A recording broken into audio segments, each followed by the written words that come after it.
ساکن جماعت دیاتی خاناباد شهر اسفری ولایت سوغد نبیجان یونوسوف که سال قبل بعد ختم دانشگاه دولتی به نام باباجان غفوروی شهر خوجند با امر دیل به خدمت حربی رفته بود، قرض شهروندیش را سربلندانه اجرا کرده به خانه‌اش برگشت. نزدیکان و پیوندان و همسبقان و همدیهگان، نمایندگان مقامات اجرایی حاکمیت دولتی شهر و جماعت دهات این جوان با ننگ و ناموس و محافظ مادر وطن را با رعایت رسم و رسوم اجدادی در فضای تنتنوی با گل و گلدسته استقبال گرفتند. نبیجان یونوسوف خود افتخار میکند که در وطن بهشت‌آسا تولد شده، برای حمایت وطن و ملت و سرزمین خود عزم نموده سربلندانه خدمت به ارتش ملی را اجرا نمود. او میگوید که جوانان میهن باید با شکرانه از امن و آسایشگی با صداقت وطن دوستانه برای رشد و نموی کشور، حمایت مرز و بوم و آسایشگی خلقش خدمت‌های شایسته را پیشه نمایند و این رسالت را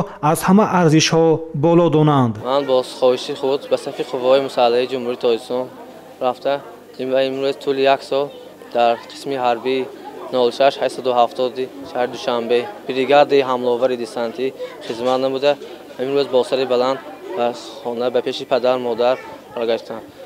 پیش از همه شکرگزار از آنم که از پیشوای معظم ملت اساسگرای صلح و وحدت ملی محترم امام رحمان می‌رسونم که چنین شرایط را برای ما جوانان فراهم آوردند و جوانان حاضر گفتنی هم که در حاضر در همه قسم‌های حربی شرایط خیلی خوب بوده.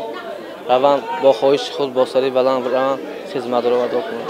باید قید نمود که در تربیه این جوانی وطن دوست، میهن پرور، صداقت پیشه سهم پدر و مادر او اسرائیل و مقیم خان خیلی بارز است که در نهاد فرزند خیش دوست داشتن وطن، پاس داشتن یکپارچگی تاجیکستان عزیز، مقدس بودن هر یک وجب سرزمین اجدادی را تلقین نموده این جوان مرد را در روحیه وطن پرستی به کمال رسانیدند. واقعا خدمت حربی جوانان را درس متانت و مردانگی می‌آموزاند. نبیجان نیز ضمن خدمت در صف قواهای مسلح جمهوری تاجیکستان کلاً تغییر یافته و در هر سخنش جسارت و مردانگی انعکاس می‌یابد. امروزها موسم دعوت بهاری جوانان به صف قواهای مسلح جمهوری تاجیکستان در روحیه بلند وطن دوستی ادامه داشته، روند این معرکه مهم نشان می‌دهد که اکثر جوانان خدمت حربی را داوطلبانه اختیار کردند. باعث قناعتمندی است که در نتیجه راه‌اندازی درست کارهای مفکوروی روحیه وطن دوستانه جوانان اسفرامرز نیز پیوسته بالا می رود و شماره جوانان با شرفی که با خواهش خود و اختیاراً به خدمت حربی می روند تدریجاً زیاد می گردد.